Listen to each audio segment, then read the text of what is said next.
आइए आज के पवित्र रविवार ये ऑनलाइन गिरजा आराधना जो कि 8वां त्रिनितातीस काल है, हम आरंभ करेंगे और हम गीत गाएंगे साक्षीवाणी से।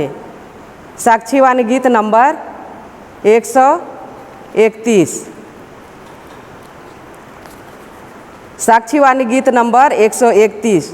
आ यीशु पास आ, आज ही है भाई, मान उसका शब्द अब तक है सुसमय, वह निकट है आशीष देने को, बोलता है तुझसे आ, आनंद आनंद करेंगे सदा प्राप्त जब होंगे पापहीन अवस्था और नित्य रहेंगे यीशु के संग, धन्य प्रभु यीशु धन।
मंडली उठे। परमेश्वर पिता और पुत्र और पवित्र आत्मा के नाम से आमीन। हमारी सहायता ईश्वर के नाम से है जिसने स्वर्ग और पृथ्वी को सिरजा।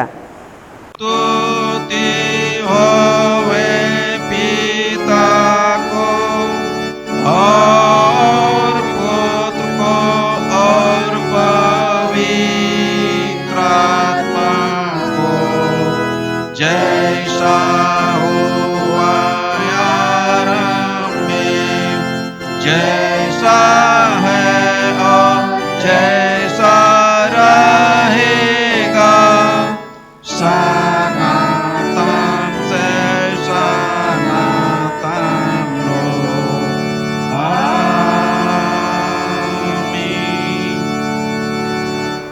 अब हम ईश्वर के सामने अपने पापों को घुटने टेक कर एक साथ मान लेवें।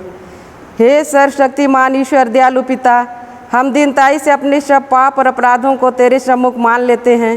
तू अपने प्रिय पुत्र हमारे प्रभु यीशु ख्रीस्त के कारण हम पर दया दृष्टि कर और हमारे सब पापों को क्षमा कर। आमीन। प्रभु हम पर दया कर, ख्रीस्त हम पर दया कर, प्रभु हम पर दया कर। चाहे पहाड़ हट जाए और पहाड़ या टल जाए तो भी मेरी करुणा तुझ पर से कभी ना हटेगी और मेरी शांतिदायक वाचा ना टलेगी। यहोवा जो तुझ पर दया करता है उसका यही वचन है। यूहन्ना 4:10। आमीन।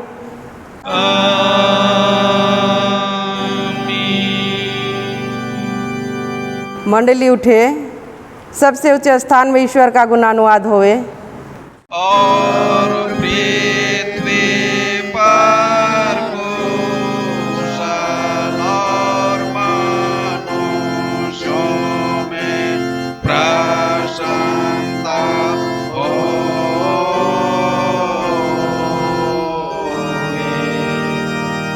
प्रभु मंडली के संग होवे। और तेरे आत्मा के संग। आइए हम सब प्रार्थना करें। हे प्रिय स्वर्गवासी पिता, हम तेरा धन्यवाद करते हैं कि तू अपनी कृपा से हमारा विनाश नहीं चाहता है, परंतु कि हम अपना मन तेरी ओर फिरावें और बच जावें। हम तेरी विनती करते हैं, अपना पवित्र आत्मा हमको दे कि वह प्रतिदिन हमारे मनों में सच्चा पश्चाताप उत्पन्न करे, हमारे हृदयों में पाप क्षमा और अनंत जीवन की लालसा जन्मे और तेरी अपार कृपा को विश्वास से ग्रहण करने और उसमें स्थिर रहने के लिए हमको सामर्थ दे।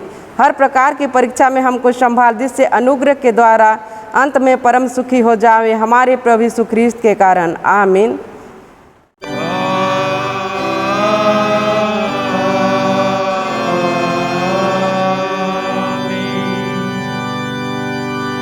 कलीसिया द्वारा आज के लिए ठहराया गया पाठ वचन हम सुनेंगे। पहला पाठ वचन मत्ती 7:15 से 23 तक और दूसरा पाठ वचन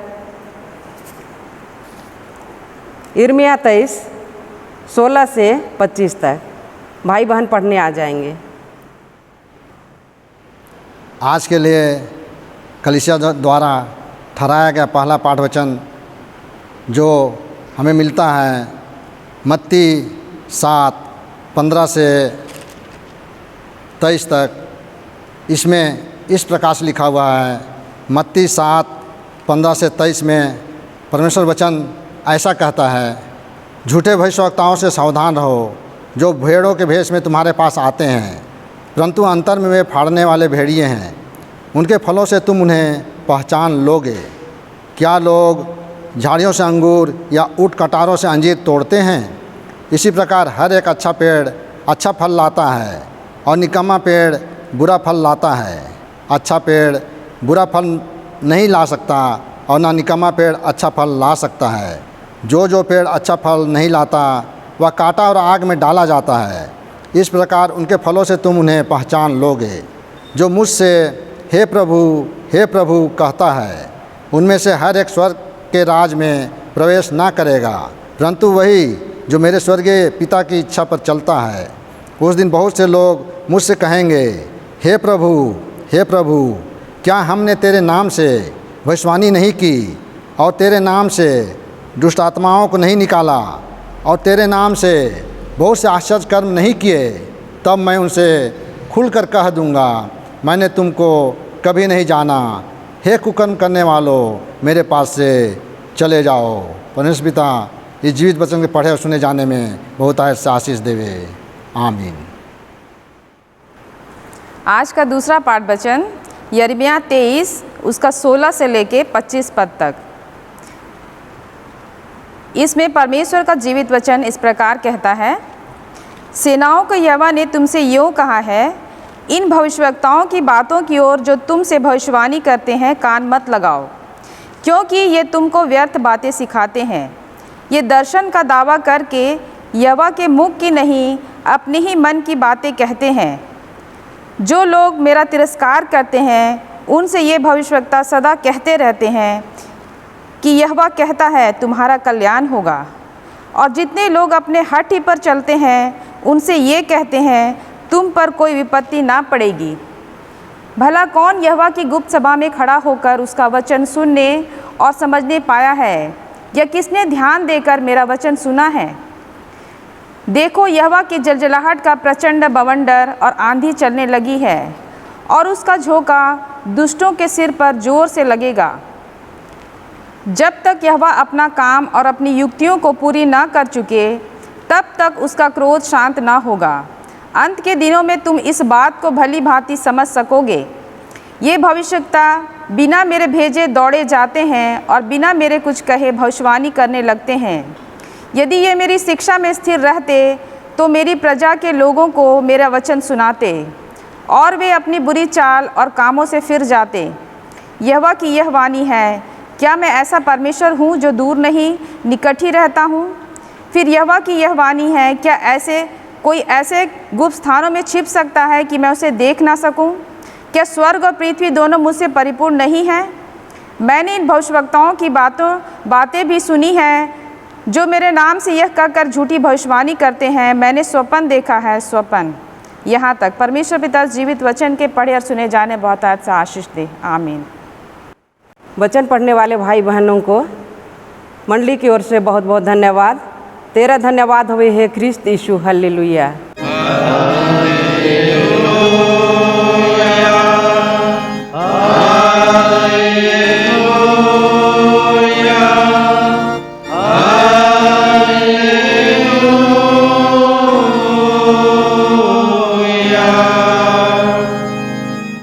अब हम समस्त ख्रिस्तानी कलीसिया के संग अपना महापवित्र विश्वास मान लेकर एक साथ यूँ कहें, मैं विश्वास करता हूँ परमेश्वर पिता पर जो स्वर्ग और पृथ्वी का सर्वशक्तिमान सृजनहार है, और उसके एकलौते पुत्र अपने प्रभु यीशु ख्रिस्त पर जो पवित्र आत्मा से गर्भ में आया, कुंवारी मरियम से उत्पन्न हुआ, पंतुस पिलातुस के आज्ञा से दुख उठाया, क्रूस पर चढ़ाया गया, मर गया और गाड़ा गया, पाताल में उतरा, तीसरे दिन मृतकों में से जी उठा, स्वर्ग पर चढ़ गया और परमेश्वर सर्वशक्तिमान पिता के दाहिने हाथ बैठा है, जहाँ से वह जीवतों और मृतकों का विचार करने को फिर आवेगा। मैं विश्वास करती हूँ पवित्र आत्मा पर, एक ही पवित्र ख्रिस्तानी कलीसिया, पवित्रों की संगत पर, पापों की क्षमा दे की जी उठने और अनंत जीवन पर। आमीन।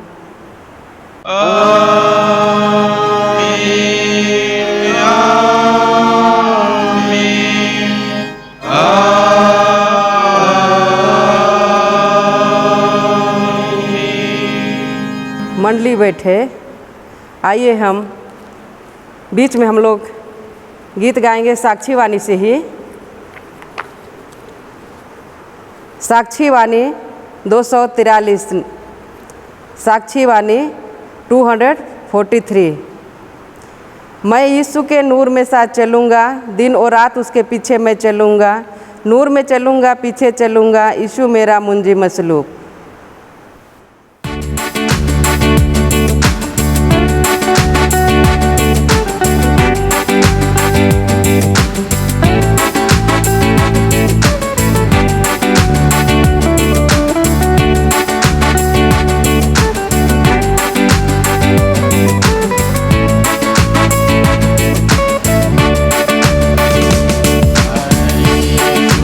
नूर में सच चलूँगा,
यीशु मेरा मुंजी मसलू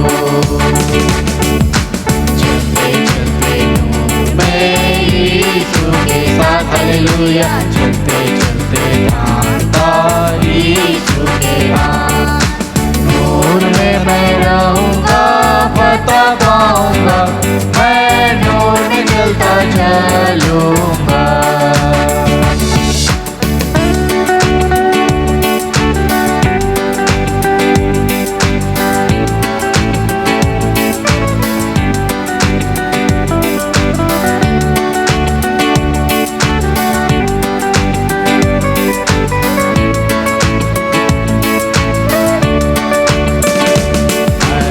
यीशु के नूर में चलूँगा जब कभी आवाज उसकी सुनूँगा उससे कहूँगा तुझे सब दूँगा यीशु मेरा मुंजी मसलू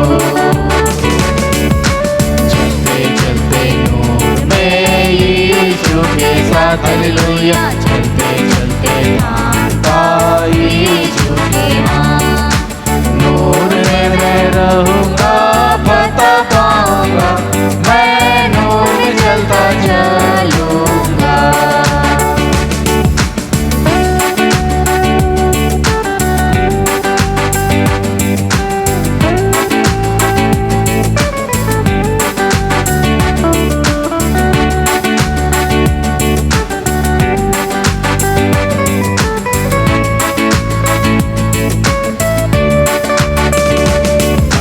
यीशु के नूर में चलूँगा ताकते ताकते रोज मदद पाऊँगा रंजिया खुशी हो या नजदीक हो मौत यीशु मेरा मुंजी मसलू चलते चलते नूर में यीशु के साथ हालेलुया चलते चलते थामता यीशु के हाथ नूर में रहूँगा पता पाऊँगा मैं नूर में चलता चलूँगा मंडली उठे, आप सबों को परमेश्वर पिता प्रभु यीशु ख्रीस्ट की ओर से अनुग्रह और शांति मिले, आमीन। आइए हम प्रार्थना करें। उद्धारकर्ता प्रेम पिता परमेश्वर, हम आपके पुनः पवित्र चरणों में आते हैं प्रभु जी। आपको धन्यवाद महिमा स्तुति देते हैं, क्योंकि धन्यवाद के योग्य आप परमेश्वर हैं और हमें इस योग्य बनाया है प्रभु कि हम आपके पवित्र चरणों में आएं और आपके जीवित वचन जो आज हमारे जीवन के लिए है, जिसको तो आज के दिन में ऑनलाइन के माध्यम से गिरजा आराधना के रूप में है प्रभु जी देना चाहता है, उसे हम प्राप्त करने पाएं। हे पिता परमेश्वर, वचन के मनन चिंतन करने में आप हमारी सहायता कर, हमसे बातचीत कर। जितने भी सुननेहार हैं उन सबों के हृदय के साथ में बातचीत कर व्यक्तिगत तौर से, ताकि प्रभु जी अपने जीवन को वचन के प्रकाशन में है प्रभु जी रख सकें और आने वाले समय में उस वचन के अनुसार से आचरण कर सकें। इसमें आप हमारी सहायता और मदद करें। अपने दास पर अनुग्रह कर, पवित्र आत्मा का अभिषेक दे, वचन को उसके मुख में भर दे, ताकि प्रभु तेरे वचन को तेरी मनसा के अनुरूप में वह लोगों के लिए प्रकट कर सके और उसे हम ग्रहण करते हुए तेरे इच्छा के अनुसार से इसी संसार में जीवन को व्यतीत कर सकें। इस निमित्त तेरी ही आत्मा की अगुवाई चाहते हुए प्रार्थना यीशु के नाम से मांग लेते हैं, सुन दिया से ग्रहण कर, आमीन। आज कलीसिया की ओर से हमारे लिए ठहराया हुआ पाठ वचन जो उपदेश के रूप में है, उसको हम देखेंगे, जो हमें मिलता है रोमियो के नाम पौलुस प्रेरित की चिट्ठी पत्री, उसका 8वां अध्याय पद 12 से लेकर के 17 पद तक। रोमी 8 उसका 12 पद से लेकर के 17 पद तक, उसमें परमेश्वर के जीवित वचन में इस प्रकार से लिखा हुआ हम पाते हैं, इसलिए हे भाइयों, हम शरीर के कर्जदार नहीं कि शरीर के अनुसार से दिन काटें, क्योंकि यदि तुम शरीर के अनुसार दिन काटोगे तो मरोगे, यदि आत्मा से देह की क्रियाओं को मारोगे तो जीवित रहोगे।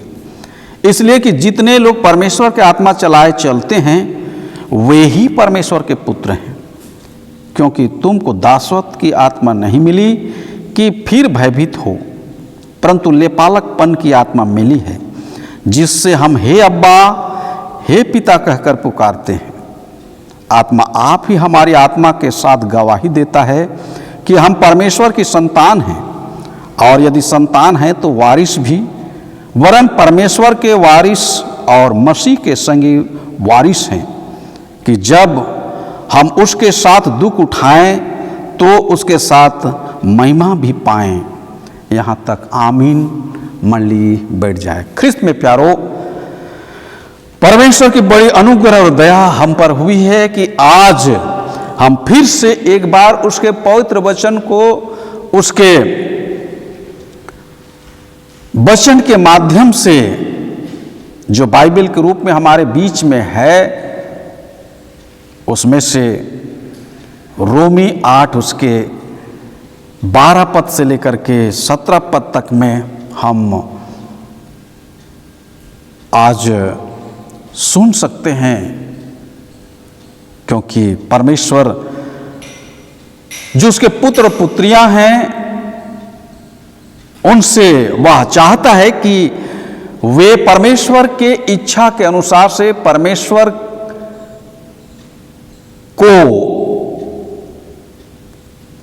अपना पिता मान करके उसके इच्छा के अनुसार से वे अपने जीवन को व्यतीत करें। और जब हम उसके इच्छा के अनुसार से जीवन को व्यतीत करते हैं तभी हम उसके पुत्र और पुत्रियां कहलाते हैं, उसके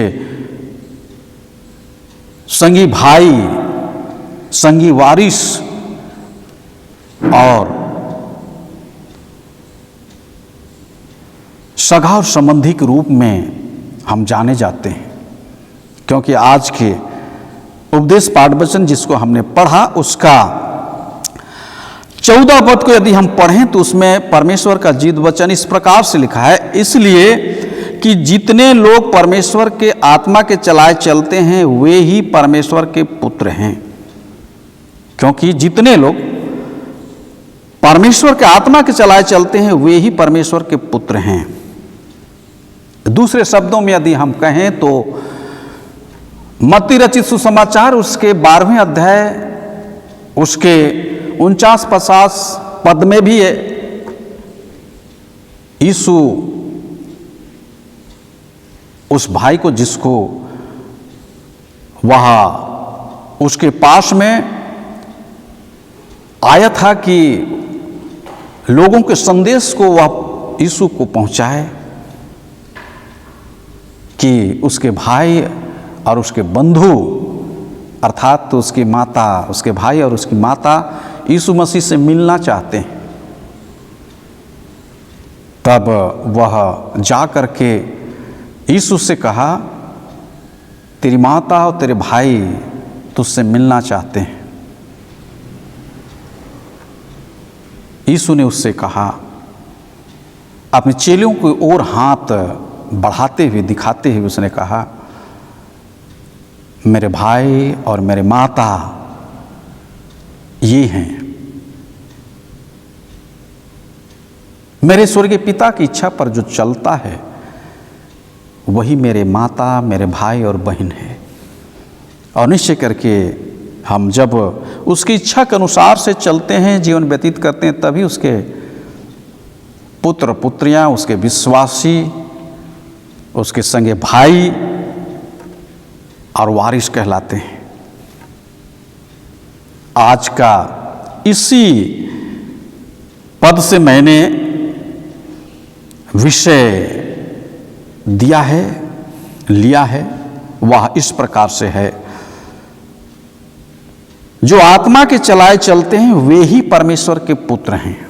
जो आत्मा के चलाए चलते हैं वे ही परमेश्वर के पुत्र हैं। और ये विषय के रूप में मैंने इसी बात को रखा है, अर्थात आत्मा के अनुसार जीवन बिताने वाले ही परमेश्वर के पुत्र हैं। आत्मा के अनुसार से यीशु ने भी वही कहा, मेरे स्वर्गीय पिता की इच्छा पर जो चलता है वही मेरे माता, भाई और बहन है, अर्थात उसके पुत्र और पुत्रियां हैं। हम उसके पुत्र कहलाते हैं, आत्मा के चलाए चलते हैं तब। यूहन्ना 4 उसके 24 पद में भी इस प्रकार से लिखा हुआ है, परमेश्वर आत्मा है और अवश्य है कि उसकी आराधना करने वाले आत्मा और सच्चाई से आराधना करें। आत्मा और सच्चाई के साथ में आराधना करने के लिए हमें अवश्य है कि हम आत्मा के चलाए चलें। यदि हम आत्मा के चलाए चलते हैं तो ही हम उसकी सच्ची आराधना कर सकते हैं, उसकी सच्ची भक्ति हम कर सकते हैं। और सच्ची भक्ति करने के कारण से उसके पुत्र और पुत्री हम कहलाए जाते हैं। इसलिए कि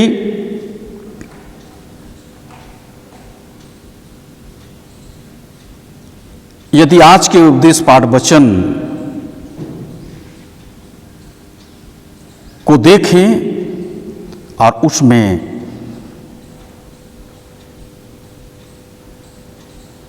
एक पद में इस प्रकार से लिखा है, उसके दूसरे हिस्से में, क्योंकि वे शरीर के अनुसार नहीं वरन आत्मा के अनुसार चलते हैं। जो परमेश्वर के पुत्र हैं वे शरीर के अनुसार नहीं परंतु आत्मा के अनुसार चलते हैं, वही परमेश्वर के पुत्र हैं। क्योंकि उन पर दंड की आज्ञा नहीं, वे दंड से पार हो चुके हैं, क्योंकि वे आत्मा के चलाए चलते हैं। और इसीलिए इफिसी 5 उसके 8 पद में लिखा हुआ है, क्योंकि तुम तो पहले अंधकार थे परंतु अब प्रभु में ज्योति हो, अतः ज्योति के संतान के अनुसार से चलो। ज्योति अर्थात आत्मा में हो करके यदि हम जीवन को व्यतीत करते हैं, चलते हैं, तो हम परमेश्वर के ग्राह्य होते हैं और वह हमें अपने पुत्र पुत्री ग्रहण करता है। इसलिए गलाती 5 उसके 16 और 17 पद में भी इस प्रकार से लिखा है, पर मैं कहता हूं आत्मा के अनुसार चलो तो तुम शरीर की लालसा किसी रीति से पूरी ना करोगे। क्योंकि शरीर आत्मा के विरोध में और आत्मा शरीर के विरोध में लालसा करता है और वे एक दूसरे के विरोधी हैं, इसलिए कि जो तुम करना चाहते हो वह न करने पाओ। और यही है ख्रिस्त में प्यारो, यदि हम आत्मा के चलाए चलते हैं तो शरीर अर्थात इस संसार के अनुसार से हम जीवन व्यतीत नहीं कर सकते। आत्मा के अनुसार से, आत्मा के चलाए हम जीवन को व्यतीत करते हैं। क्योंकि यदि आत्मा के हम चलाए चलते हैं तो हम परमेश्वर के पुत्र और पुत्री हैं। इसलिए आज के उपदेश पाठ वचन के उसके 6 और 7 पद में इस प्रकार से लिखा है, शरीर पर मन लगाना तो मृत्यु है परंतु आत्मा पर मन लगाना जीवन और शांति है। क्योंकि शरीर पर मन लगाना तो परमेश्वर से बैर रखना है, क्योंकि न तो परमेश्वर की व्यवस्था के अधीन है और न हो सकता है। और इसलिए ख्रिस्त में प्यारो, हमें परमेश्वर के आत्मा के चलाए चलने की आवश्यकता है। आत्मा के चलाए चलते हैं तब हम परमेश्वर के पुत्र और पुत्रियां बन जाते हैं।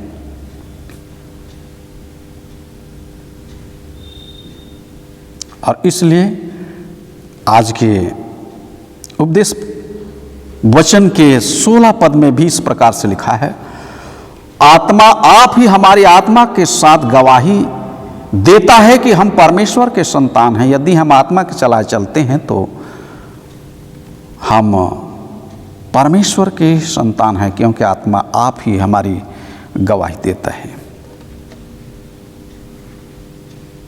इसलिए ख्रिस्त में प्यारो, आइए हम परमेश्वर का पुत्र बनकर संसार में ऐसा जीवन बिताएं जिसे संसार देखकर कहने पाए, देखो वे परमेश्वर के पुत्र हैं। इसलिए आज के विषय पर कि जो आत्मा के चलाए चलते हैं वे ही परमेश्वर के पुत्र हैं, पर मैंने कुछ बातें रखी है जिससे हम जानेंगे कि हम परमेश्वर के पुत्र हैं। इसमें सबसे पहली बात है और वह है, हम परमेश्वर के लिपालक संतान या पुत्र हैं। हम परमेश्वर के लिपालक संतान या पुत्र हैं।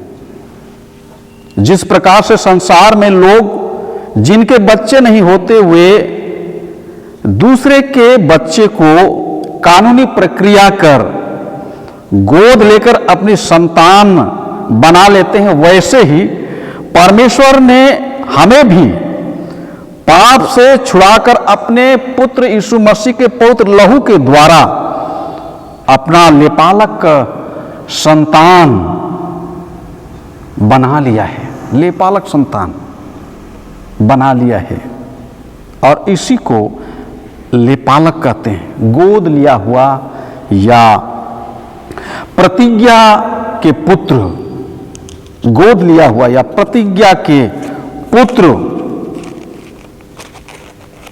या वंश। दूसरे शब्दों में हम कहें तो हम यीशु के पवित्र लहू के द्वारा से दान देकर परमेश्वर के लिए मोल लिए गए हैं, परमेश्वर के लिए मोल लिए गए हैं।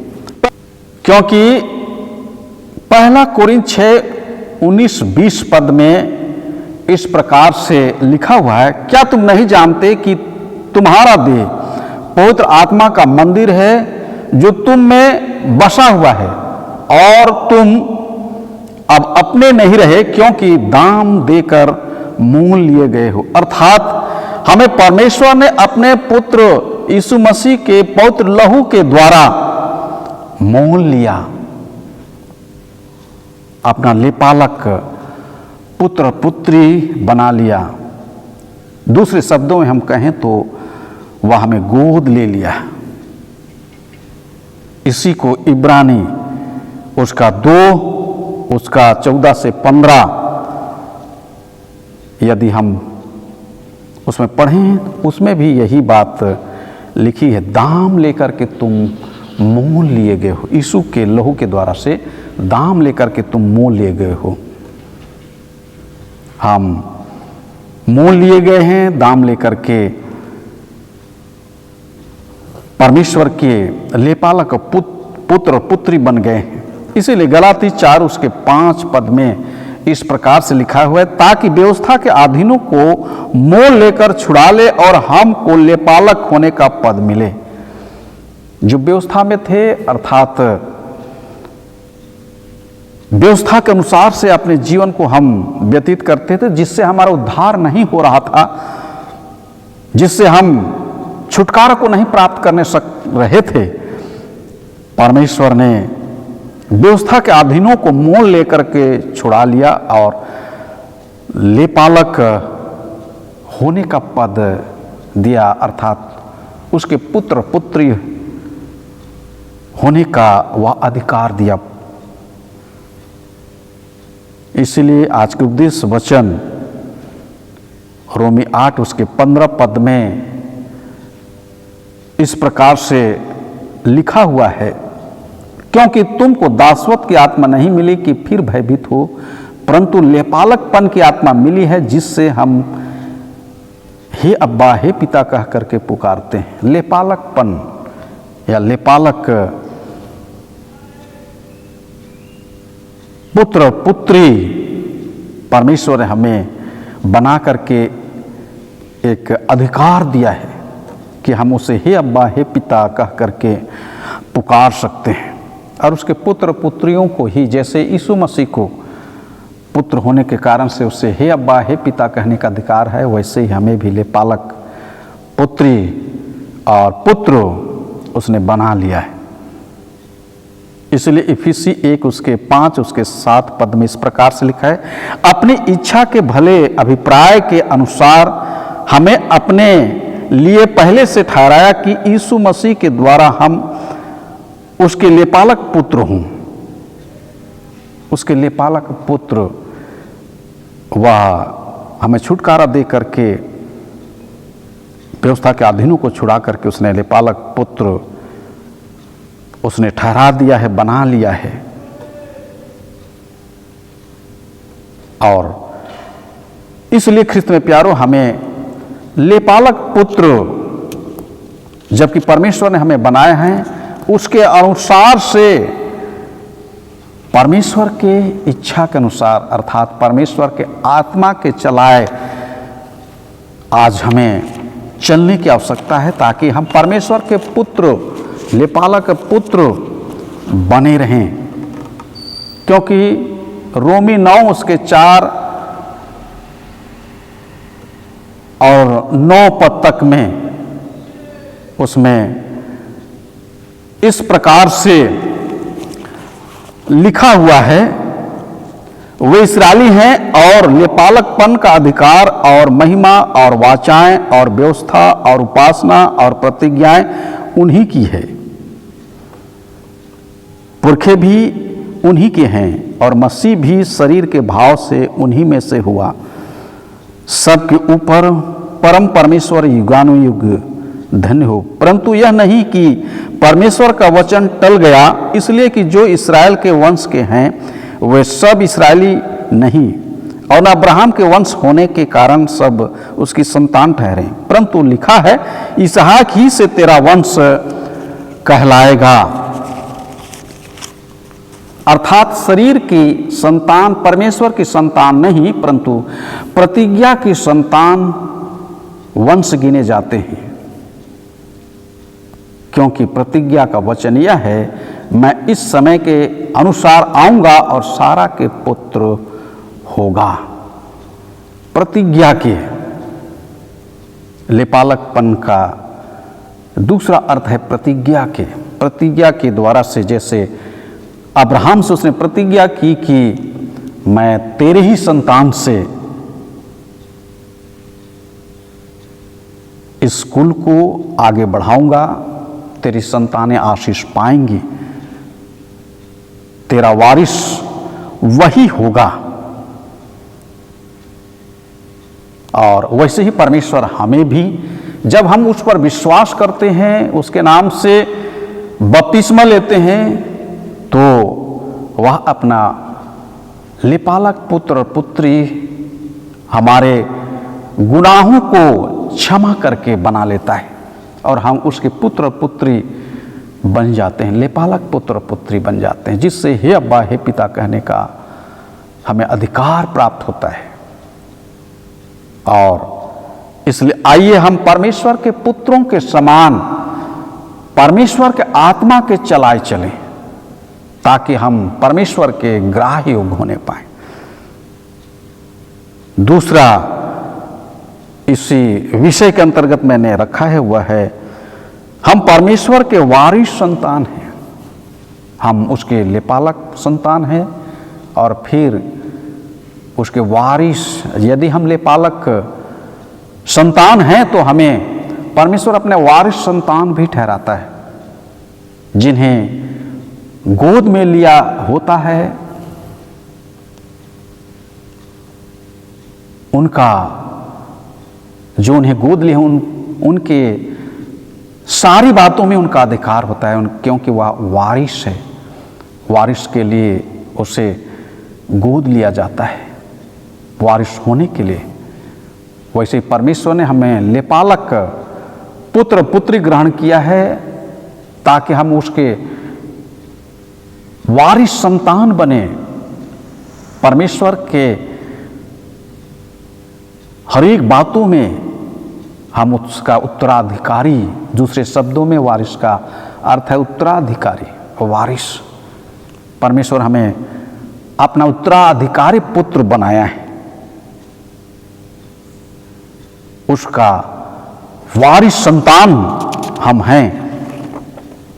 क्योंकि आज के उपदेश वचन उसके 8 उसके 17 पद को यदि हम पढ़ें तो उसमें लिखा हुआ है, और यदि संतान है तो वारिस भी, वरन परमेश्वर के वारिस और मसीह के संगी वारिस।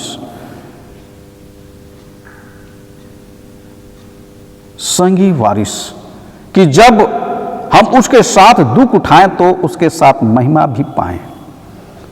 जैसा यीशु मसीह फिलिपी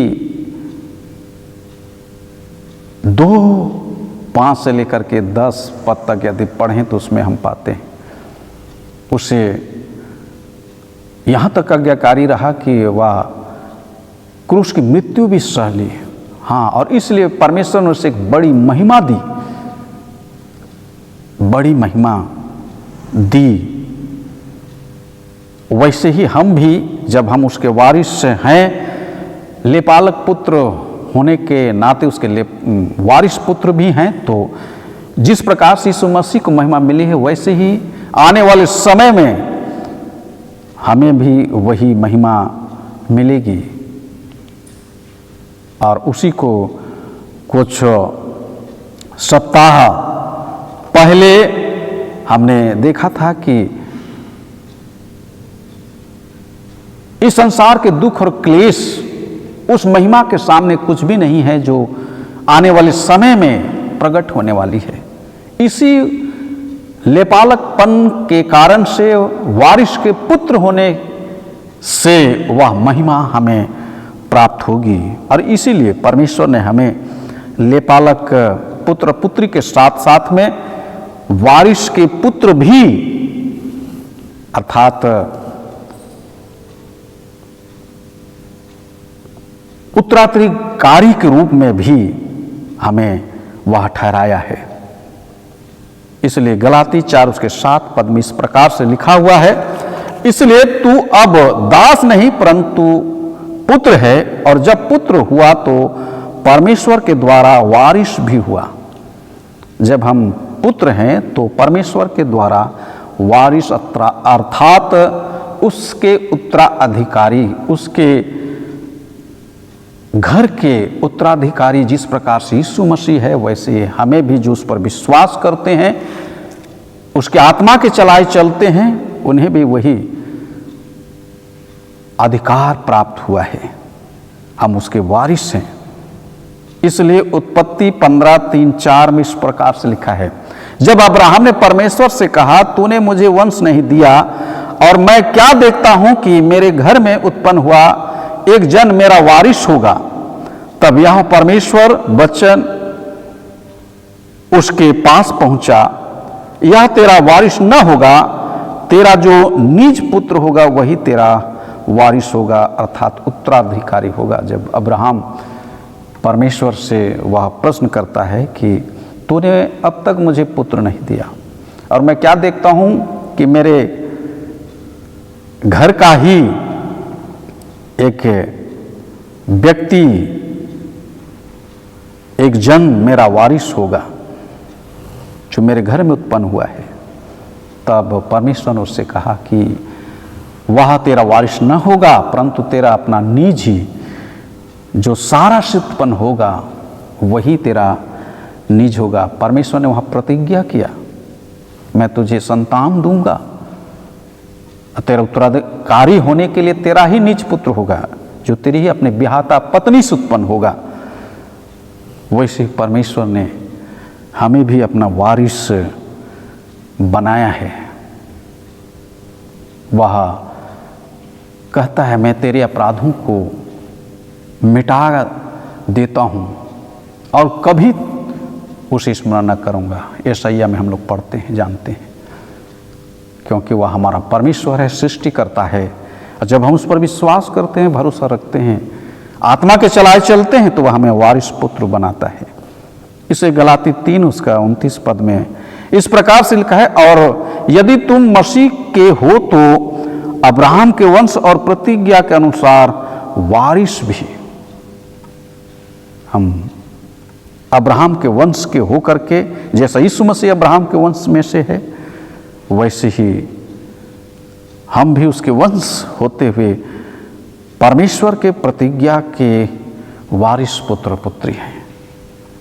इसलिए तीतुस 3 उसके 6-7 पद में लिखा है, जिससे उसने हमारे उद्धारकर्ता यीशु मसीह के द्वारा हम पर अधिकार से उंडेला, जिससे हम उसके अनुग्रह से धर्मी ठहरकर अनंत जीवन की आशा के अनुसार वारिस बने। और इसलिए प्रकाशित वाक्य 21 उसके 7 पद में लिखा है, जो जय पाए वही इन वस्तुओं का वारिस होगा, और मैं उसका परमेश्वर होऊंगा और वह मेरा पुत्र होगा। वह पुत्र पुत्री वह हमें बनाया है, वह चाहता है कि हम उसके पुत्र और पुत्री बने। और इसलिए ख्रिस्त में प्यारो, हमें चाहिए कि हम आत्मा के चलाए चलें।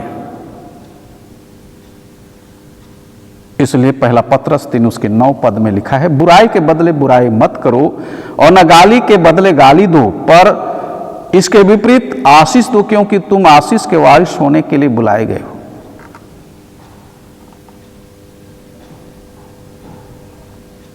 और इस यशायाह 65 उसके 10 पद में इस प्रकार से लिखा है, मैं याकूब में से एक वंश और यहूदा में से अपने पर्वतों का एक वारिस उत्पन्न करूंगा। मेरे चुने हुए उसके वारिस होंगे और मेरे दास वहाँ निवास करेंगे। उसके वारिस होने के नाते हम परमेश्वर के राज्य में हम निवास करेंगे। इसलिए इब्रानी 6 उसके 11-12 पद में इस प्रकार से लिखा है, पर हम बहुत चाहते हैं कि तुम में से हर एक जन अंत तक पूरी आशा के लिए प्रयत्न करता रहे, ताकि तुम आलसी न हो जाओ, वरन उनका अनुकरण करो जो विश्वास और धीरज के द्वारा प्रतिज्ञा के वारिस होते हैं। और इसलिए ख्रिस्त में प्यारो, हमें भी आज प्रतिज्ञा के अनुसार से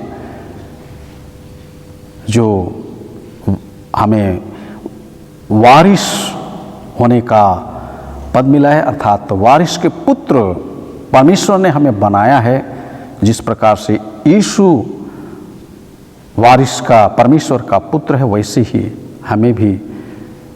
तो आइए हम प्रतिज्ञा के पुत्र के अनुसार से परमेश्वर के आत्मा के चलाए चलें, ताकि हम उसके वारिस पुत्र भी कहलाएं। तीसरी और अंतिम बातें, उसमें तीसरी बातें इस प्रकार से है, हमें परमेश्वर के पुत्र की आत्मा मिली है। परमेश्वर के पुत्र की आत्मा, जब हम उसके लिए पालक पुत्र बन गए, उसके वारिस भी बन गए, उसके पुत्र वारिस पुत्र भी हैं, हमें अधिकार है कि परमेश्वर के राज्य को हम प्राप्त करें। तो तीसरी बातें हैं, हमें परमेश्वर के पुत्र की आत्मा मिली है। परमेश्वर के पुत्र की आत्मा हमें मिली है, जिस प्रकार से यीशु मसीह को परमेश्वर की आत्मा मिली,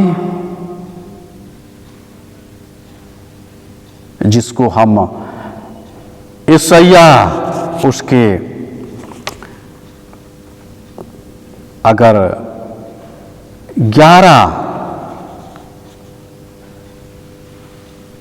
अध्याय के उसके 2 पद को यदि हम पढ़ें, यशायाह 11 उसके 2 पद, यशायाह 11 उसके 2 पद को यदि हम पढ़ें तो उसमें लिखा हुआ है, और परमेश्वर की आत्मा जो ज्ञान और बुद्धि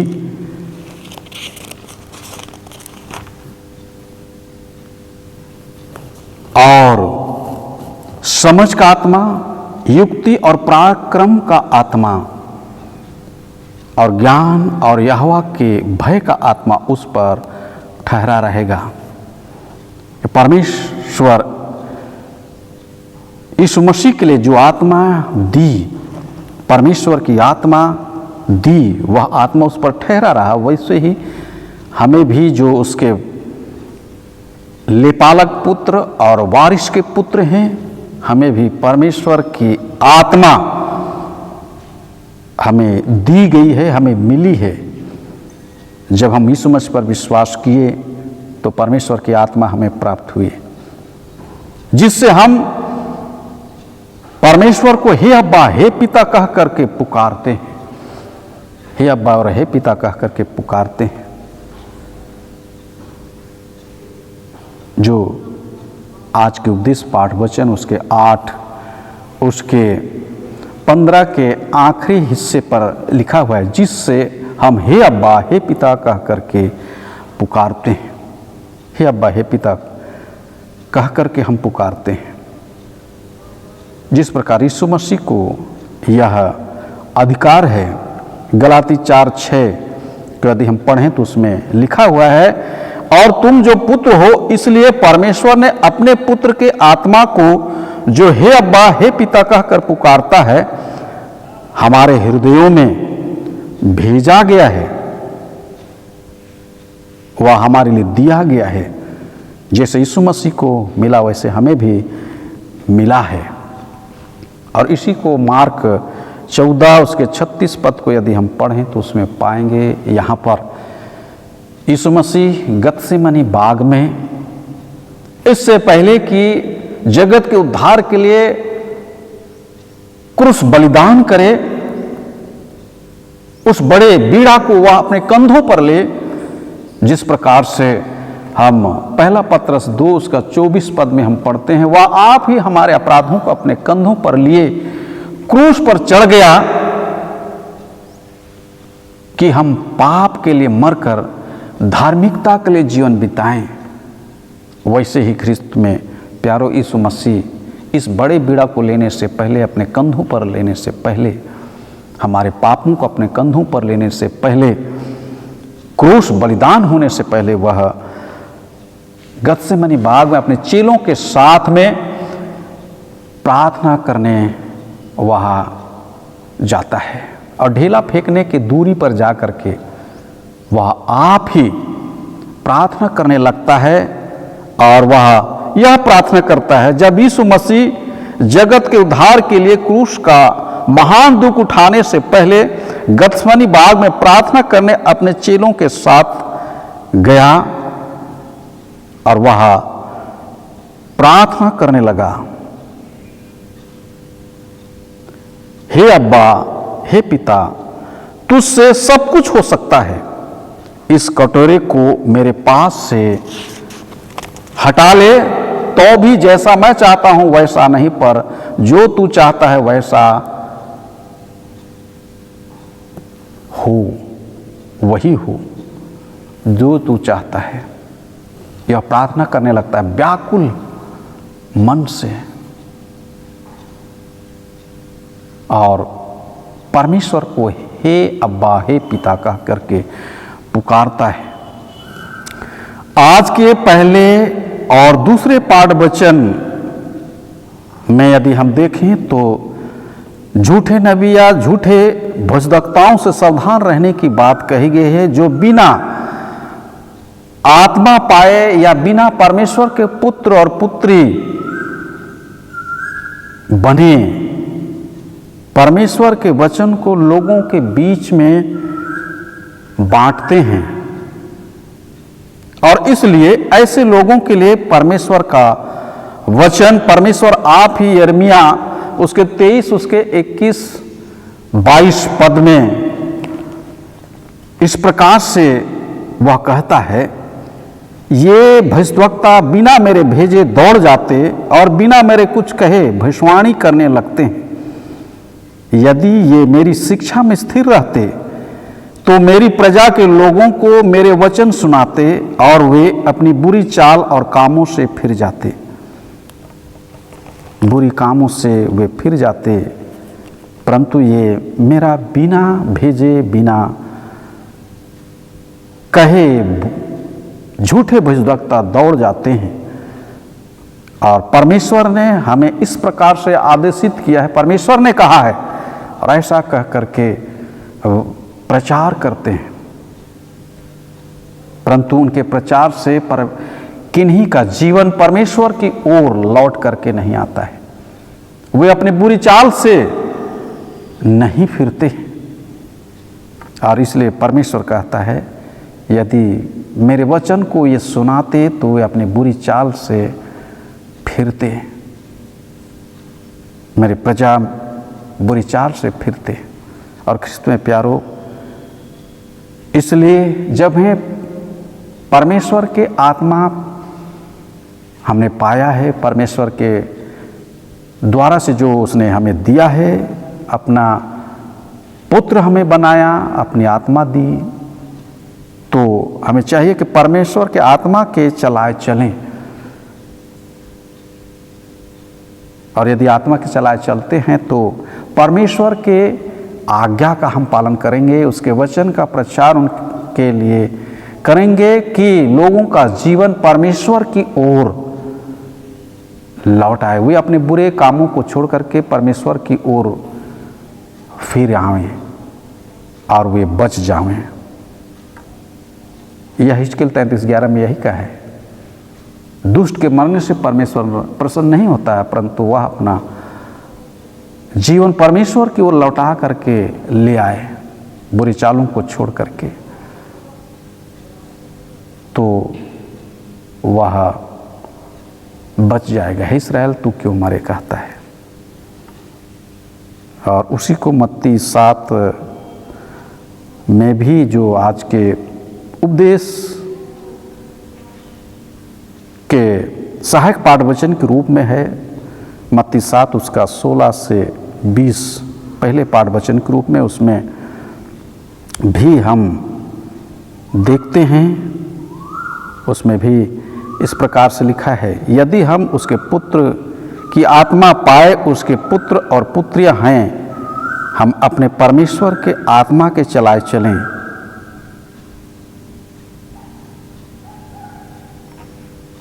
क्योंकि उसमें लिखा है, तुम उनके फलों से उन्हें पहचान लोगे। 16 पद में लिखा है, तुम उनके फलों से उन्हें पहचान लोगे। झूठे भविष्यवक्ताओं के विषय में वहाँ भी चर्चा की गई है, और उसमें कहा गया तुम उनके फलों से उन्हें पहचान लोगे, क्योंकि बुरा फल अच्छा फल नहीं ला सकता और अच्छा फल बुरा फल नहीं ला सकता है। तुम उनके फलों से उन्हें पहचान लोगे।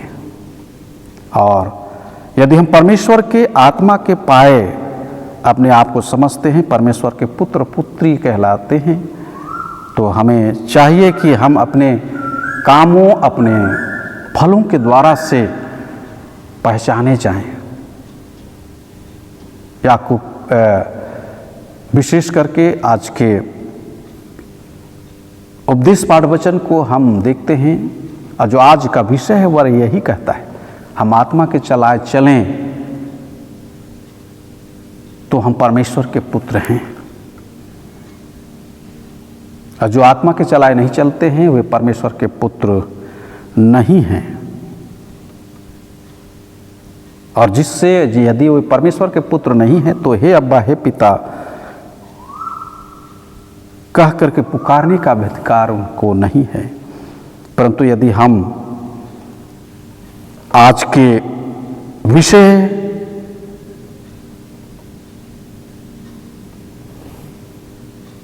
के अनुसार से अगर हम देखें, जो परमेश्वर के आत्मा चलाए चलते हैं वे ही परमेश्वर के पुत्र हैं, उन्हें ही हे अब्बा, हे पिता कहने या पुकारने का अधिकार है। क्योंकि यूहन्ना 1 उसका 12 पद को यदि पढ़ें तो उसमें कहा गया है, जितनों ने उसे ग्रहण किया उन्हें परमेश्वर के संतान होने का अधिकार दिया है। परमेश्वर उन्हें संतान बना लिया है। जो उसे ग्रहण करते हैं अर्थात उसके आत्मा के चलाए चलते हैं, उन्हें परमेश्वर ने ग्रहण किया है। और इसलिए जब हम परमेश्वर के पुत्र यीशु मसीह के लहू में उस पर विश्वास करने के कारण से, वचन के कारण से बपतिस्मा लिया है, उसके आत्मा को पहन लिया है, तो हमें आत्मा के चलाए चलना है, तब हम उसके पुत्र और पुत्री बने रहेंगे। अगर उसके विपरीत हम जीवन व्यतीत करते हैं इस संसार आदि शिक्षा के अनुसार से, तो हम परमेश्वर के पुत्र नहीं हैं। इसलिए आइए आज हम परमेश्वर के पुत्र के अनुसार से जीवन का आचरण करें। जो आज का विषय था, जो परमेश्वर के आत्मा के अनुसार चलाए चलते हैं वही परमेश्वर के पुत्र हैं। उसमें हमने 3 बातों को देखा। पहली बात है, यदि हम परमेश्वर के आत्मा के चलाए चलते हैं तो हम उसके लेपालक पुत्र और पुत्री हैं। दूसरा है कि उसके वारिस पुत्र भी हैं। जब हम वारिस पुत्र बन गए तो परमेश्वर की आत्मा हमें प्राप्त हुई है कि हम उसे हे अब्बा, हे पिता कह करके पुकार सकें। आइए हम आत्मा के चलाए जीवन को व्यतीत करें, चलाए चलें। आमीन। परमेश्वर आप सबों को, जितने भी ऑनलाइन आज जुड़े हुए उन सबों को अपने वचन के माध्यम से हर एक के हृदय से बातचीत करे और ऐसा करे कि हम परमेश्वर के आत्मा के चलाए जीवन को व्यतीत कर सकें और परमेश्वर के पुत्र बने रहें, जिससे हे अब्बा, हे पिता कहने का हमें अधिकार मिलता रहे। आमीन। आइए हम प्रार्थना करें। उद्धारकर्ता प्रेमी पिता परमेश्वर, हम हृदय से आपको धन्यवाद देते हैं।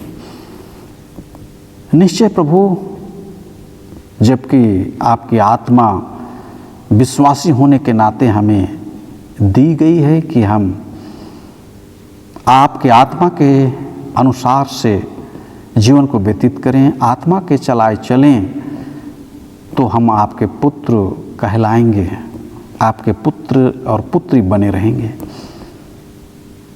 इसलिए कि जब कि आपने हमें अपना यीशु मसीह के लहू के द्वारा से लेपालक पुत्र और पुत्री बना लिया है, हमें मोल लिया है, खरीद लिया है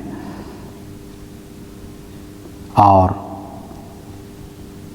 पुत्र और पुत्री का अधिकार दिया है। जिस प्रकार से यीशु मसीह आपका पुत्र है, वैसे हमें भी अपना पुत्र बना लिया है। होने दे प्रभु कि हम तेरी इच्छा के अनुसार से जीवन को व्यतीत करें। जब लेपालक पुत्र और पुत्री बनाया तो हमें वारिस पुत्र भी बनाया। जिस प्रकार से यीशु मसीह आपको वारिस पुत्र है, उत्तराधिकारी है, आपके राज का साम्राज्य का वह अधिकारी है, वैसे ही स्वर्गराज का अधिकारी हमें बनाया है, वारिस बनाया है। हम वारिस पुत्र के अनुसार से, आत्मा के अनुसार से हम अपने जीवन को व्यतीत कर सकें, ताकि वह आत्मा जो यीशु मसीह को मिली है, जिससे वह हे अब्बा, हे पिता कहता है, पुकारता है आपको, वैसे ही हम भी वह आत्मा पा करके हे अब्बा, हे पिता कह करके पुकार सकें और तेरी पवित्र इच्छा के अनुसार से, आत्मा के अनुसार से उसके चलाए चलते हुए आपके पुत्र और पुत्री हम बने रहें, ताकि उस स्वर्गराज को जिसको तू देना चाहता है हम निश्चय प्राप्त कर सकें। जो वचन तूने दी, उस वचन को हर एक सुनने हारे के हृदय में गाड़ दे, उनसे बातचीत कर, उनकी अगुवाई कर कि तेरे वचन के अनुसार से तेरे आत्मा के चलाए चलें और तेरे पुत्र बने रहें। तेरे वचन के लिए, आत्मा के अगुवाई के लिए आपकी उपस्थिति के लिए धन्यवाद देते हैं और प्रार्थना यीशु के नाम से मांग लेते हैं, सुन दया से ग्रहण कर, आमीन। ईश्वर की शांति जो समस्त ज्ञान से बढ़ करके है, वही आप सबों के मन और हृदय की रक्षा आपसे लेकर के सदालों तक करती रहे, आमीन।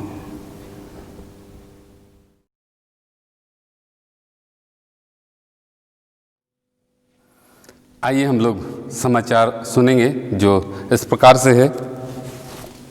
पेरिस से भी समाचार है और मंडली से भी समाचार है, कृपया ध्यान से सुनेंगे। इस बार का जो मीटिंग हुआ था, हमारे कार्यकारिणी मीटिंग दिनांक 12/7/2020 को इस प्रकार से है।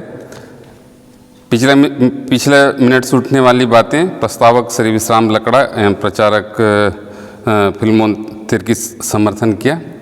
इसमें एजेंडा हमने रखा है, इस मीटिंग में जो रखा गया था वो बजट था, दृढ़ीकरण, डायसिस महिला संघ द्वारा समाचार, संचित निधि और डायसिस का पत्र।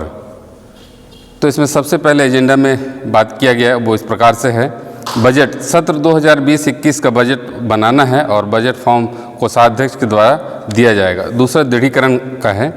मड़वा ढोढ़ा में 7 बच्चे दृढ़ीकरण लेने को तैयार हैं। रेवरेंड ग्लेडसन मिंज एवं मिशनरी मलाकी टोप्पो, प्रशिक्षु हर्षित मिंज एवं पेरिस सचिव जॉन टोप्पो एवं श्रीमती शोभना टोप्पो के द्वारा दृढ़ीकरण की शिक्षा दी गई। दिनांक 19/7/2020 को पादरी साहब के द्वारा बच्चों का दृढ़ीकरण संस्कार किया गया। तीसरा है डायसिस महिला संघ से समाचार, जिस प्रकार से है।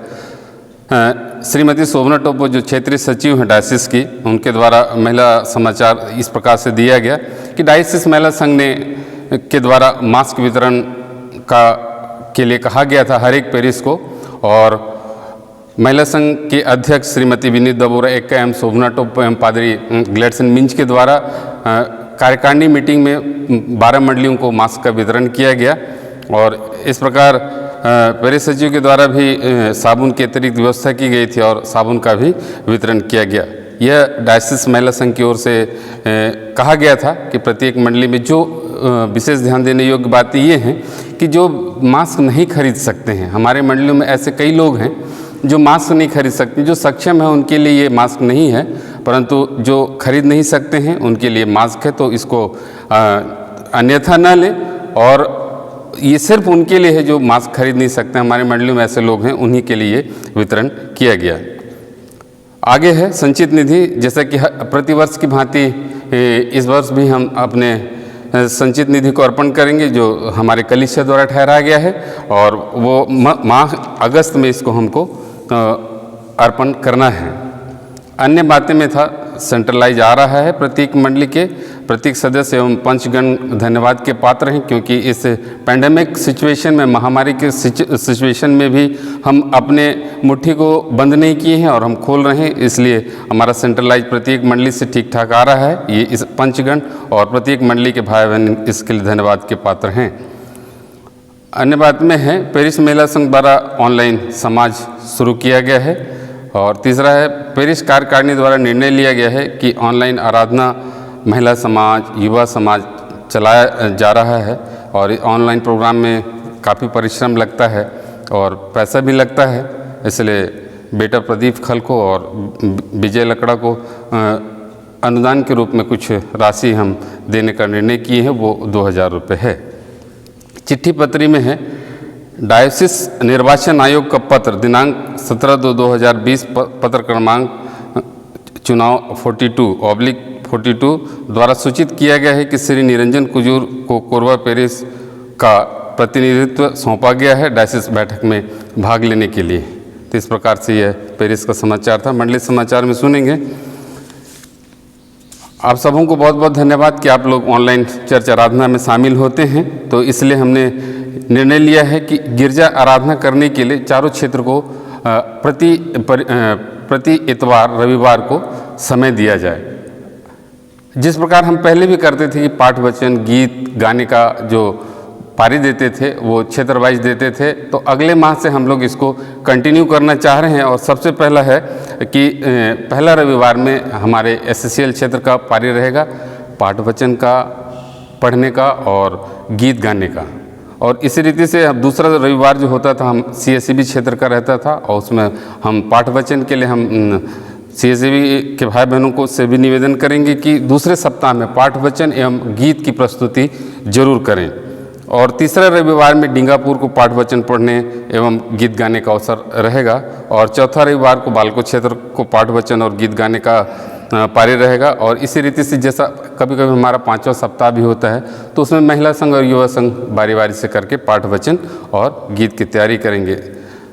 प्रिय भाइयों और बहनों, ये हम दिन में सपना देखने छोड़ दें कि ये पैंडेमिक या ये महामारी या ये कोरोना चला जाएगा। हमको प्रार्थना में नित लगे रहना है, ये इतना जल्दी जाने वाला नहीं है। इसलिए हम निश्चिंत न रहें। हम बहुत मेहनत करके ये आराधना का संचालन करते हैं इसलिए कि हम प्रभु की संगति में पाए जाएं। और ये बहुत ज़रूरी है, हम ये सपना ना देखें कि पैंडेमिक या ये महामारी ख़त्म हो जाएगा। ये अवसर है, ये परमेश्वर के द्वारा दिया गया कि हम परमेश्वर की नज़दीकी में रहें। और इसलिए हम पेरिस की ओर से, मंडली की ओर से प्रयास करते रहते हैं कि आराधना के समय आप लोग जो समय देते हैं उसमें निश्चित रूप से कई लोग निश्चिंत हैं, अभी भी जागृत नहीं हैं। मैं उनको सचेत करना चाहता हूँ पेरिस सचिव होने के नाते कि ये जो समय है वो सिर्फ और सिर्फ परमेश्वर की महिमा करने का समय है। प्रियो, हम जागृत हो जाएं और अपने आप को, क्योंकि हम जानते हैं कि जब मूसा मिस्र से इस्राएलियों को ले जा रहा था तो 10 विपत्ति परमेश्वर ने भेजा था। और एक गोसेन नामक जगह है जहाँ इस्राएली लोग वास करते थे और वहाँ पे विपत्ति नहीं आई। इसलिए नहीं आई क्योंकि वो परमेश्वर की संगति में थे। आज इसलिए आवश्यकता है कि हम भी परमेश्वर की संगति में रहें। उपवास की प्रार्थना और प्रतिदिन की प्रार्थना, पारिवारिक प्रार्थना को हम नित्य प्रतिदिन हम करते रहें। और आगे समाचार यह है कि बाइबिल उपलब्ध है। यदि किसी भाई बहन को बाइबिल अगर लेना हो तो बेटा सनातन से संपर्क करें। मैंने उनको दिया है ये प्रभार और उनके द्वारा बाइबिल हम प्राप्त कर सकते हैं। और दूसरा है, बिशप साहब के द्वारा ये कहा गया है कि जितने भी प्रवासी मजदूर हैं उनका एक लिस्ट बनाने के लिए कहा गया है। और प्रयास करें कि हम प्रत्येक मंडली से, अगर हमारे मंडली में कोई ऐसा प्रवासी मजदूर है तो वो उनका लिस्ट जरूर आप हमारे कार्यकारिणी मीटिंग, पेरिस कार्यकारिणी मीटिंग में दें ताकि हम उसको हमारे बिशप साहब तक पहुंचाने सकें और उनके लिए कुछ उचित उपाय हमारे कलीसिया के द्वारा होने पाएगा। पिता परमेश्वर इस पढ़े गए समाचार पर अधिकाई से आशीष दे। आइए हम प्रार्थना करें। सारी आशीषों के देने वाले जीवित सामर्थ्य यहोवा परमेश्वर पिता, हम धन्यवाद देते हैं आपके अनुग्रह के लिए, दया के लिए। प्रभु जी, हम अपने पेरिस के लिए, मंडली के लिए धन्यवाद देते हैं। पिता परमेश्वर, आपने इस पैंडेमिक सिचुएशन में भी, प्रभु जी, इस महामारी के काल में भी हमें सुरक्षित रखा है। धन्यवाद देते हैं प्रभु जी। आगे के जीवन को भी आपके धर्म दाने हाथ में देते होने दे। पिता परमेश्वर, हमारे पेरिस के, हमारे मंडली के हर एक भाई बहन प्रभु जी जागृत अवस्था में पाए जाएं और आपकी समीपता और निकटता में पाए जाएं ताकि इस महामारी से प्रभु जी आप हमारी रक्षा करने पाएँ। प्रभु जी, आगे के जीवन के लिए प्रार्थना करते हैं। हम हर एक को प्रभु जी ऐसा तैयार कर कि प्रभु जी हम हमेशा वचन प्रचार के लिए हम तत्पर रहने पाएँ। प्रभु जी, हमारी युवाओं के लिए प्रार्थना करता हूँ, उन्हें भी आप अगुवाई करें ताकि वे भी प्रभु जी इस पैंडेमिक सिचुएशन में अपने आप को आपके निकट लाने सकें और प्रभु जी आपकी आराधना और स्तुति में लीन होने पाएँ ताकि हर एक बीमारी, हर एक महामारी प्रभु जी हमारे मंडली से, हमारे पेरिस से, हमारे इस शहर से, हमारे इस देश से जाने पाए। प्रभु जी, आप आदर के योग्य हैं, महिमा के योग्य हैं, इसलिए सारी आदर, सारी महिमा आपको देते हुए प्रार्थना हमारे उद्धार करता प्रभु यीशु मसीह के नाम से मांगते हैं। सुने और दया से ग्रहण करें। आमीन।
संतान बनेंगे हम, मसीह के संतान बनेंगे हम, यीशु के संतान। पाप बुराई छोड़ के यीशु के संतान बनेंगे, पाप बुराई छोड़ के यीशु के संतान बनेंगे, यीशु के संतान बनेंगे हम, मसीह के संतान बनेंगे हम, यीशु के संतान। ज्योति में चल के यीशु के संतान बनेंगे, ज्योति में चल के यीशु के संतान बनेंगे, यीशु के संतान बनेंगे हम, मसीह के संतान बनेंगे हम, यीशु के संतान। दान देने देंगे यीशु के संतान बनेंगे, दान देने देंगे यीशु के संतान बनेंगे, यीशु के संतान बनेंगे हम, मसीह के संतान बनेंगे हम, यीशु के संतान।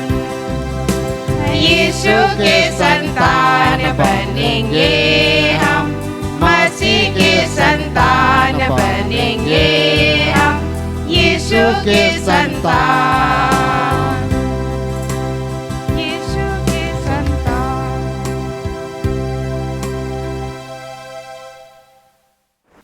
आइए हम लोग आराधना को अंत करते हुए अंतिम गीत गाएंगे कुड़ुकडंडी से धर्मेश गही कथा के संबंध में 148 कुड़ुकडंडी 148 148। धर्मेश घी कथा खरा कोढ़े दौले गुचा बरा मेना गे कालोत रे गुचा बरा मेना गे कालोत।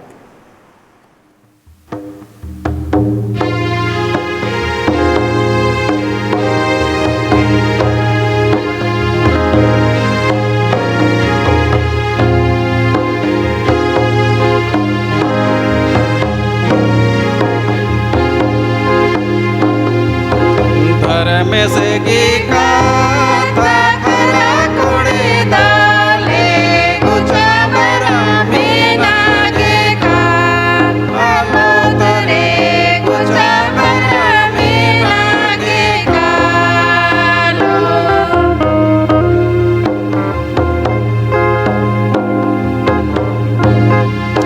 गिरिजानो में नोतयड़ पानो पाचोत गुचा बरा मेना गे कालोत रे गुचा बरा मेना गे कालोत।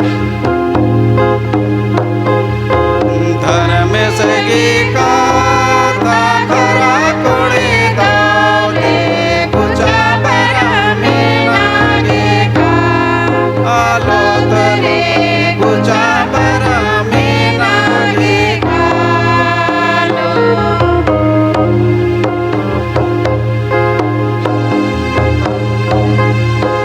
घंटा हो खार फिराइली हो रानी गुचा बरा गिरी जा कालोत रे गुचा बरा गिरी जा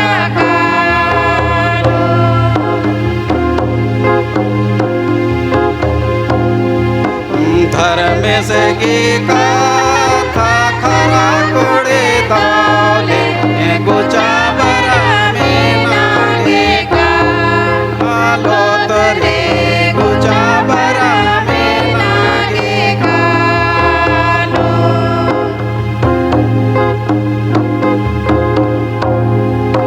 ये द्वार यो लाहानी हो ये होत गुचा बरा गिरी जा कालोत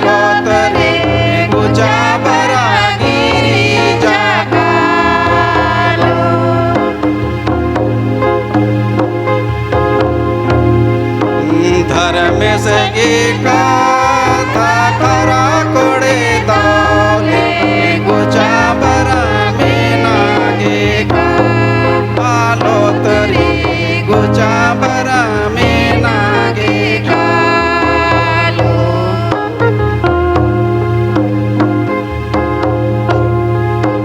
गिरजानो में नत येड़ पानो पाचोत गोचा बरा गिरी जाका पालो तरी गोचा बरा गिरी जाका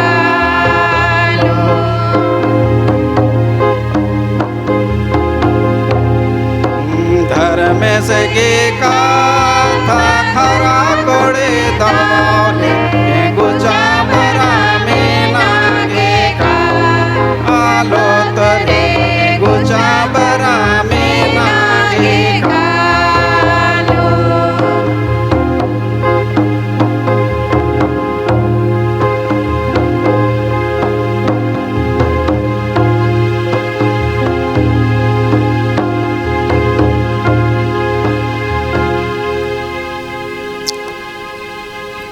मंडली उठे, आइए हम आज के गिरजा को आखिरी करें और हम प्रार्थना करें। हे प्रभु परमेश्वर स्वर्गवासी पिता, हम तेरी विनती करते हैं कि अपनी ख्रिस्तानी कलीसिया और उसके सारे सेवकों की अगुवाई कर कि वे तेरे वचन के निर्मल उपदेश में ठहरें, जिससे सच विश्वास और प्रेम हमें बढ़े और दृढ़ाया जावे। हे प्रभु, भारत रिपब्लिक के हमारे राष्ट्रपति, प्रधानमंत्री, इस प्रांत के राज्यपाल, मुख्यमंत्री, राष्ट्रीय और राज्य के सभाओं और मंत्रिमंडलों, सब न्यायों और हाकिमों और सब कर्मचारियों को आशीष दे और उनकी अगुवाई करके वे न्याय और धर्म से देश की सेवा करें और हम कुशल चैन से सारी भक्ति और गंभीरता से काल बितावें। हमारी कलीसिया के बिशप, कलीसिया के पदाधिकारियों तथा सभी कार्यकर्ताओं एवं कलीसियाई सभाओं को आशीष दे कि वे इस मंडली को तेरी पवित्र इच्छा के अनुसार चलावें। जगत की लूथरन कलीसिया और विदेश के हमारे मित्रों को आशीष दे कि हम ख्रिस्तीय प्रेम और सहयोग में आगे बढ़ें और जगत में तेरी साक्षी के लिए अधिक सामर्थ्य पावें। हमारी कलीसिया के सब काम पर आशीष दे, लड़के लड़कियों की शिक्षा पर आशीष दे कि वे तेरे डर और प्रेम में बढ़ते जावें। कलीसिया के विद्यालयों और संस्थानों को संभाल और उनको बढ़ती दे और उनके द्वारा कलीसिया के लिए आत्मिक लौकिक आशीष दे।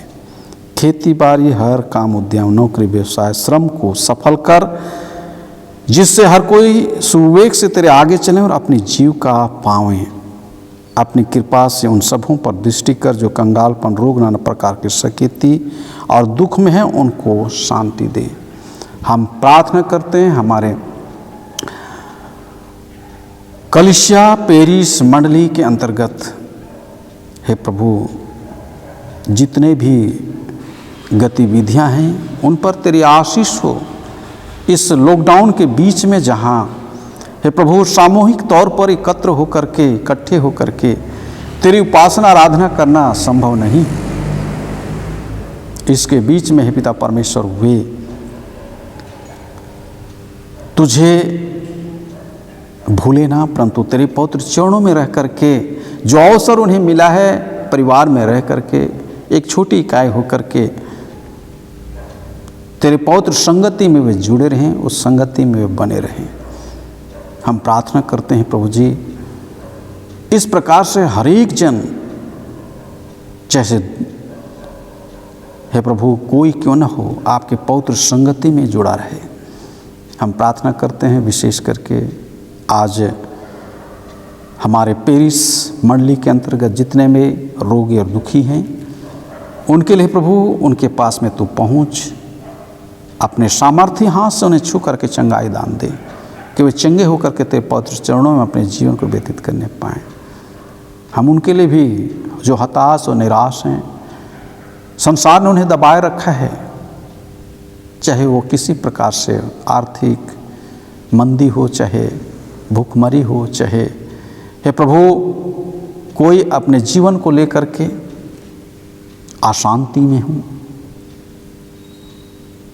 किसी प्रकार से क्यों ना हो, उन सब बातों से हे पिता परमेश्वर तो उनकी अशांति के जीवन को दूर कर और शांति उनके जीवन में प्रदान कर, कि तेरे पवित्र चरणों में अपने जीवन को वे व्यतीत करने पाएँ। इसी घड़ी हम प्रार्थना करते हैं जितने में युवा युवती होकर के पढ़े लिखे हैं, जो तेरे हे प्रभु आशीष की आसरा रख रहे हैं प्रभु जी, कि आने वाले समय अपने पैरों में खड़े हो सकें, उनके लिए जॉब अच्छा सा मिले होने दे प्रभु। तेरी पवित्र इच्छा के अनुसार से उनके जीवन के लिए यह पूरी होने पाए, कि वे सभी उसे पा करके अपने में पैरों में खड़े होकर के तेरे नाम की बड़ाई जयकार और महिमा करने पाए। इसी के हम प्रार्थना करते हैं, विशेष करके जो दान हमने संग्रह की है उस दान पर तेरी आशीष हो, ताकि तेरी मंडली, तेरी कलीसिया की उसके द्वारा से उन्नति हो सके। जहाँ सुसमाचार आज पहुँचाया नहीं जा सका है, ऐसी जगह में उन्हीं दानों के द्वारा से तेरे सुसमाचार वाहक, चाहे वो प्रचारक, पादरी, मिशनरी क्यों ना हो, बिना किसी चिंता भय के सुसमाचार के प्रचार के कार्यों को उन तक पहुंचा सकें, तेरे कार्य को पूरा कर सकें। जितने जो ऐसे नेक कार्यों के लिए अपने हाथों को बढ़ा करके आज दान दिए हैं, उन दानदाताओं को आशीष से भर दे, उन्हें किसी भली वस्तु घटी कमी ना हो, परंतु बरकत राशि में बढ़ते हुए अपने हाथों किसी प्रकार से आपके लिए खोले रहें। इसी घड़ी में प्रार्थना करते हैं, मिशनरी जो हमारे कलीसिया के अंतर्गत है, विभिन्न जगहों में सेवा देते हैं, कठिन परिस्थिति, जोखिम में, परीक्षाओं में, हे प्रभु जंगल झाड़ में, उनके बीच में तू उपस्थित, उन्हें हिम्मत से भर, साहस दे हे प्रभु कि वे बड़े हियाव के साथ तेरे सुसमाचार के प्रचार को लोगों तक फैला सकें और लोग तेरे वचन को सुन करके अपना जीवन आपको दे सकें, और वे आने वाले समय में परमेश्वर के पुत्र पुत्री होकर के जीवन को व्यतीत कर सकें। हम इसी घड़ी प्रार्थना करते हैं, विशेष करके डिंगापुर क्षेत्र के खरमोरा के श्री शांति निकेतन तिग्गा एवं श्री मती पुष्पा तिग्गा के दोनों बेटियां अपने अपने क्लास में सफलता प्राप्त किए हैं। पहली स्नेहा आदिति तिग्गा बीएससी नर्सिंग में अच्छे अंकों के साथ में सफलता पाई है, उसके लिए भी धन्यवाद देना चाहते हैं। और दूसरी मर्सी खुशबू तिग्गा 10वीं में 91% के साथ में सफलता को प्राप्त की है। इस सफलता के लिए पूरे परिवार धन्यवाद देना चाहते हैं। प्रभु जी, इनके धन्यवादी जीवन को तू ग्रहण कर और इन बेटियों के ऊपर में अपनी आशीष को इसी प्रकार से बनाए रख। आने वाले समय में और आपके करीब में रह करके, आप पर भरोसा विश्वास करके हे पिता परमेश्वर अपने जीवन को आगे बढ़ा सकें। जो शिक्षा उन्होंने ग्रहण की है, जिसे उन्हें अच्छी सफलता मिली है, उस शिक्षा को और आगे बढ़ा सकें और अधिक मेहनत कर सकें और इससे भी अच्छा परिणाम को प्राप्त कर सकें। ऐसे समय में जबकि वो परीक्षाओं की तैयारी करते रहे हैं, जैसे तेरा वचन कहता है कि याकूब की पत्री में हम 1 उसके 5 पद में हम पाते हैं, यदि किसी को बुद्धि की घटी है तो वह परमेश्वर से मांगे, क्योंकि बिना अल्लाह ने सबको दिया करता है, जो मांगता है वह उसे दे देता है। इन्होंने मांगा और आपने दी, जिसके कारण से अच्छी सफलता को वे प्राप्त किए। होने दे तेरे अगुवाई में आने वाले समय में भी जीवन को व्यतीत कर सकें, जिसके कारण से सफलता और उन्हें प्राप्त होने पाए, जिसके कारण से एक दिन अपने पैरों में खड़े होकर तेरे नाम की बड़ाई जयकार महिमा कर सकें। और इस प्रकार से पूरे परिवार आपके पद चरण में आकर के धन्यवाद के बलिदान भेंट अर्पण कर सकें और तेरी पवित्र संगति में जीवन को यापन कर सकें। हम प्रार्थना करते हैं प्रभु जी, ऐसे ही जितने भी ऑनलाइन आज गिरजा आराधना हो रही है, सब जगह उपस्थित हो, सबों को अपने आत्मा से भर दे, वचन के भरपूरी से ओतप्रोत कर दे कि तेरे पवित्र चरणों में हर एक जनजीवन को व्यतीत करने पाएँ।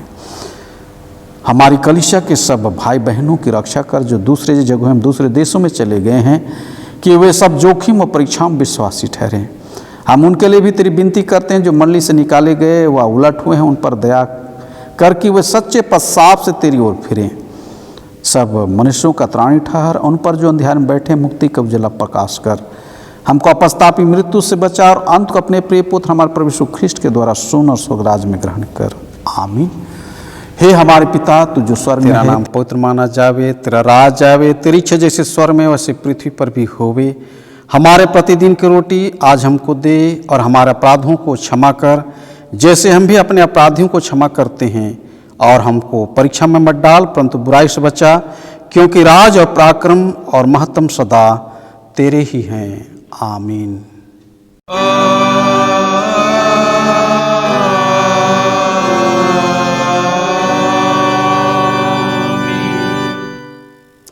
अब त्रिएक परमेश्वर का आशीष दिन और विश्वासी मन से ग्रहण करें। परमेश्वर तुझे आशीष देवे और तेरी रक्षा करे। परमेश्वर अपना मुख का प्रकाश तुझ पर चमकावे और तुझ पर अनुग्रह करे। परमेश्वर अपना मुख का प्रकाश तुझ पर चमकावे और तुझे कुशल देवे।